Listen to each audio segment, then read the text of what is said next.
আসসালামু আলাইকুম। আপনারা যারা দেশি মুরগি পালন করেন তাদের জন্য আমি কিছু কথা বলি। যেমন ধরেন, যেমন আমার আম্মু দেশি মুরগি পালন করে, দেখেন 15-20টা ছাও ফোটাইছি, একটাও কিন্তু মরে নাই। আমি তাও বলে দিম যে আমার আম্মু কি খাওয়ায়, সেটা বলতেছি আমি, দাঁড়ান। এই দেখেন, এই নিচেও আছে কিছু মুরগির বাচ্চা। এই 15-20টা ছাও ফোটাইছে, একটা একটা বাচ্চাও মারা যায় নাই, সবগুলোই সুস্থ আছে আলহামদুলিল্লাহ।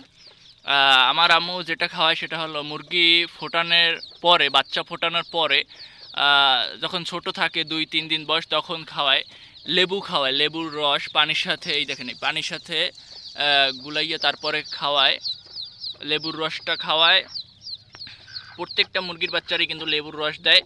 তারপর একটা ওষুধ আছে, ওইটা খাওয়ায় আম্মু। এই আর কোনো খাওয়ায় না, আর খাওয়ায় আপনার চাউল খুদ, তারপরে ব্রয়লারের এই গুঁড়ি খাবারটা খাওয়ায়। আমি আরও কিছু মুরগি দেখাচ্ছি, দেখেন এই আমাদের আরও কিছু মুরগি আছে, এই যে এগুলোও কিন্তু সুস্থ আছে আলহামদুলিল্লাহ। এগুলোকে আম্মু ঘাস খাওয়ায়, এই এগুলোরে ঘাস দেয়, আর এগুলোও ঘাস খাচ্ছে। এই এগুলো অনেক বড় হয়েছে। এই আর একটা ওষুধ খাওয়ায়, সেটাও দেখাচ্ছি আপনাদের।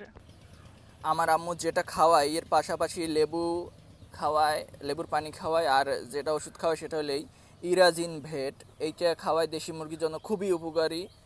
এই এইটা আপনারা খাওয়াইতে পারেন দেশি মুরগির জন্য, ইরাজিন ভেট। এটা দুইটা আছে, একটা হইলে 45 টাকা আর একটা হইলে 80 টাকা, দুইটা আছে এটার ইরাজিন ভেট।